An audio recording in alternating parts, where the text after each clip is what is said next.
Tired, yeah, I'm with you. Right there with you. And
yeah.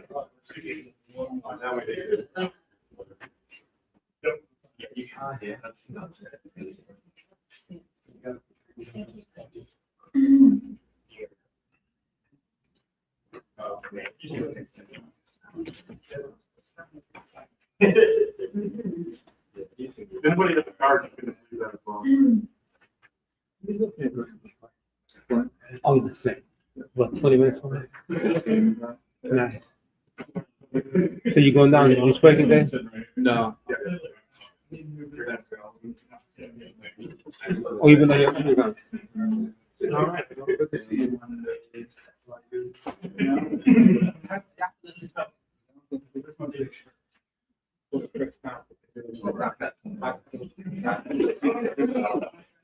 Do you want? You'll be from that office to there, but you'll never come in here.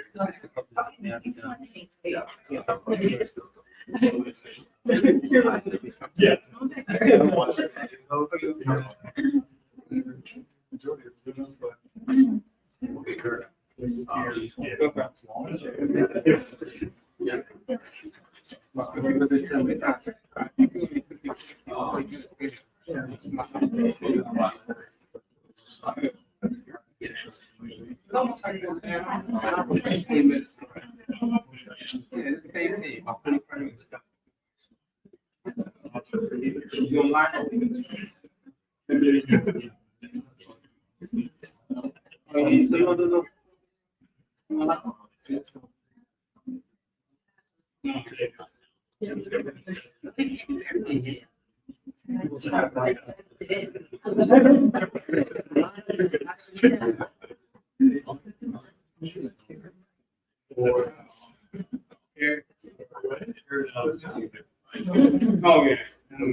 Get everybody on. Thank you.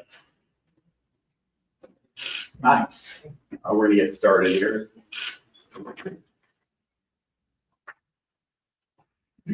Welcome. I'm Sergeant John Strom, STROM from Grand Lake Township. I'm the public information officer for this particular event. At the conclusion, the credentialed media will get contents of the body-worn camera footage. You'll be leaving with a copy today, okay? See me, personally, myself, over here by the door before you guys take off, okay? We're going to have two speakers today. First is going to be the Grand Lake Township Supervisor, Scott Bennett, SCOTT, Bennett, BENNETT. He will be providing a community update. After that, there'll be Chief William Rennie, William Common Rennie, RENYE. For his updates on the McCandless Road incident. He'll be accompanied by the Michigan Department of Natural Resources Law Enforcement Division Chief Jason Haynes, Jason Common, Haynes, HAINES. There'll be no questions afterwards. And I'd like to turn it over now to Grand Lake Township Supervisor Scott Bennett. Thank you. Scott Bennett, Grand Lake Township Supervisor. Thank you to everyone in our community that's come together in this time of our tragedy. As I've said over and over, that we're not going to allow this incident to define our community, but our response to it is what we're going to be defined by. I want to speak with you about two important events or two important opportunities to support our community. First, we have so many people that have been affected by this tragedy. The families that were attending church services, our first responders, and others in our community. If you can financially help support the victims of this shooting that occurred on September 28th, the Victim Compassion Fund is something that guarantees that 100% of the donated funds are going to go to the victims of the tragedy. If you want more information, you can go to Elga Credit Union's website at elgacu.com or go to Grand Blanc Township's official website or social media pages. There are no fees paid to any organization involved with this fund, which includes representatives of Grand Blanc Township, our police department, and the Church of Jesus Christ of Latter-day Saints in Grand Blanc that will be distributing those funds. Unfortunately, we have become aware of fraudulent activity or scams that are working, and we're working to stop them. But rest assured, our Victims Compensation Fund is a secure method for people to give. In addition to the Victim Compensation Fund, several foundations, including the C.S. Mott Foundation, Community Foundation of Greater Flint, and the Elga Foundation, are working together to make sure that every victim of this tragedy, including our first responders, get the help they need. If you know someone that needs help, please contact my office at 810-424-2692 or a member of church leadership. If you know someone who needs help, please send them our way. Thank you for making sure that we focus on helping the actual victims of the situation. Second, we want to invite everyone to an important community gathering next Tuesday evening, October 7th at 7 p.m. The Grand Blanc Better Together Community Reflection event will provide an opportunity to respectfully gather in support of all people affected by this tragedy. This non-denominational, non-political gathering will allow us to support the victims and their families and friends, first responders, medical personnel, and our entire community.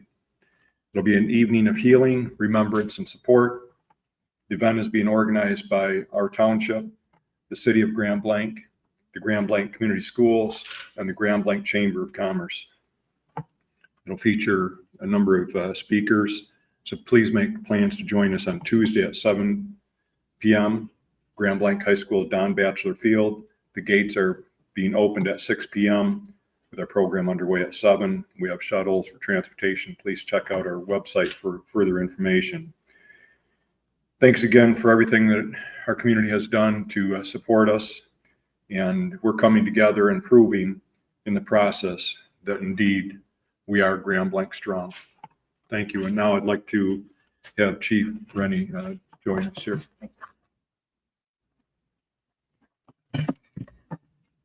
We will never forget this incident, but I promise that we will not let this define Grand Blanc. We will strive and we will be better together. I'd like to thank the media that's present today. You've gave us space, you've allowed us to grieve, and I appreciate that. Our condolences go out to everyone in this nation who has been affected by this particular incident. And we appreciate the outpouring support and the compassion that we have seen our community come here together. It's important to me to continue to have the trust within this community, and I believe in being very transparent as well. So I have some new information that I want to provide you today. That's part of the purpose of this press conference today. So originally I gave you some times. I gave you that we had responded within 30 seconds and that assailant was found deceased by our officers within 8 minutes. After time, I've had some chance to review the body camera footage. I've also had to review the call logs. And what we found is from the time that the call for service went out to our officers, this incident ended much shorter than 8 minutes, 3 minutes and 43 seconds. I'm going to give you a new timeline now. 10:25 and 32 seconds. Genesee County 911 receives their first 911 call stating that the caller had been shot in the stomach. 10:25:48, so that's within 16 seconds. Dispatch puts out to our officers and they begin their response. 10:27:46, 10:27 and 46 seconds. Michigan Conservation Officer arrives on scene. That's a 1 minute and 58 second response time. 10:28 and 54 seconds.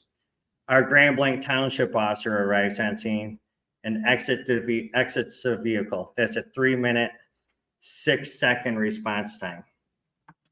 Now, I'm about to get to the video. I will not release the officers' names at this time. As a current investigation is being conducted by the Michigan State Police. That's standard protocol within the state of Michigan that all officer involved shooting goes to the state police. What they do, they review the reports, they review witness statements, they get all the digital evidence, they compile that, and then they submit that to the prosecutor's office.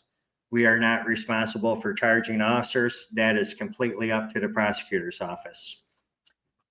As the officers stand right now, both of them are on paid administrative leave, meaning that they are not actively going out and responding to calls for service.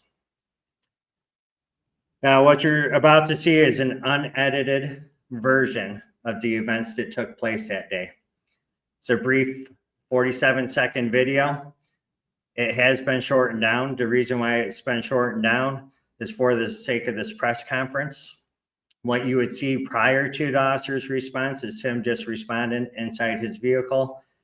Afterwards, for this video ending, he gets up and close and personal with the deceased, and this is not the time nor the place to review that video at that point.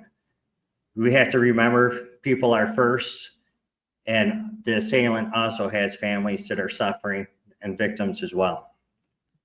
So what you're about to see here is two officers running to the sounds of gunfire to save lives. Very courageous actions. This is what law enforcement is trained to do, and this is how law enforcement should respond to these incidents. That's what we swear an oath to protect and serve. You're going to hear a barrage of shots being fired, several of them, in the northwest part of the parking lot of the church. Our officers then immediately start running towards that. You'll hear two additional shots, which we believe at this time are from the conservation officer. You'll also see to the left of the body camera that there's a member from the congregation that's also running that way with a handgun. He does not fire his weapon. You'll hear several loud verbal commands. Drop the gun, drop the gun, drop it now. The subject refuses to do that. And then at that time, our officer fires at least 8 shots. IT, if you could turn down the lights and play the video, please.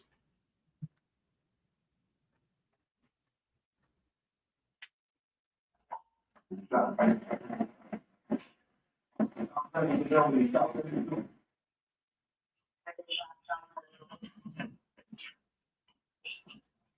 back here, man.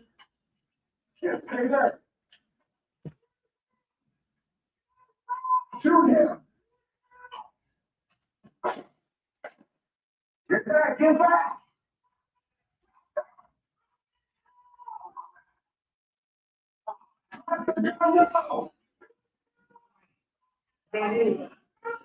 No.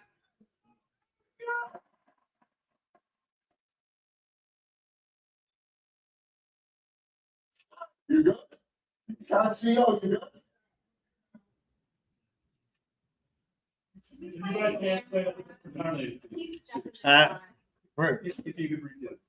Replay it one more time, IT, please. Sorry, you're going to have to bear with me next time. I just closed it. Hold on.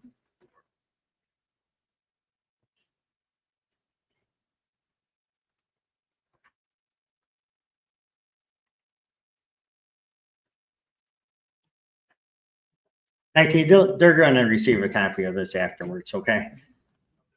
Play it right now. No, forget it. This is the response that law enforcement needs to do. So we quickly responded. It's a hard video to watch. I know that. However, I want to touch base on our officers. The reason why we put this out is so we could all begin to heal. I know that we've received a lot of video requests through the media to get this video out. We saw no need about 3-4 weeks or whenever this officer is cleared to reopen the wounds. So we wanted to be transparent, get this out, so now we could all begin to heal. What we've done for our officers, we brought in Oakland County's peer support team. We've also brought in counselors. Again, I want to remind the public that the care center is open for you until 8 p.m. tonight over at the Genesis Conference Center. Thank you. Go ahead and see me over here, and we'll get you a copy, okay? We're not taking any questions at this time, so if you guys want to see me over here, we'll get you a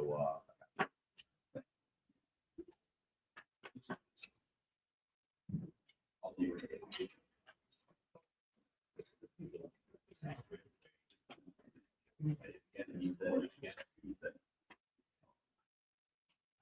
I'm with you.